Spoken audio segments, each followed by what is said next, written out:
உண்மையிலே சொல்ல போனோம்னா அவருக்கு வயசு திரும்பி தான் போடணும். 37 வயசு தான்ங்கிற மாதிரி தான் அவருக்குள்ள எல்லாத்தையும் நினைக்கிறாரு. சைக்கிள்ல போவாரு, டக்குன்னு ஜிம்ல ஒர்க் அவுட் பண்ணுவாரு.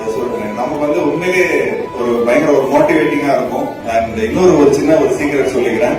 ஆக்சுவலி ஐயா என்னோட SMS படம் பார்த்திருக்காரு. ரசிச்சதுக்கு அப்புறம் தான் அவர் என்ன சொல்லியிருக்காருன்னா, உண்மையிலே சொல்ல போனோம்னா அவருக்கு வயசு திரும்பி தான் போடணும். 37 வயசு தான்ங்கிற மாதிரி தான் அவருக்குள்ள எல்லாத்தையும் நினைக்கிறாரு.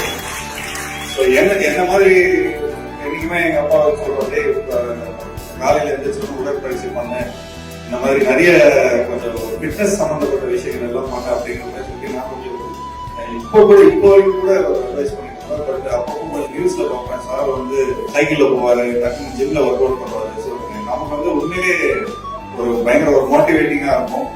ஸோ நிச்சயமா இன்னும் மேலும் இந்த மாதிரி நிறைய இன்னொரு சின்ன சீக்கிரம் சொல்லிக்கிறேன். ஆக்சுவலி ஐயா என்னோட SMS படம் பார்த்திருக்கேன். என்னோட SMS படம் பார்த்துட்டு ரொம்ப நல்லா ரசிச்சிருக்காரு. ரசிச்சதுக்கு அப்புறம் தான் அவர் என்ன சொல்லியிருக்காருன்னா, இந்த டைரக்டர் வச்சு உதய் சார் வச்சு பண்ணா ரொம்ப நல்லா இருக்கும் அப்படின்னு சொல்லியிருக்காரு. அப்படின்னா என்னோட உதய் சாரோட ஃபர்ஸ்ட் படம்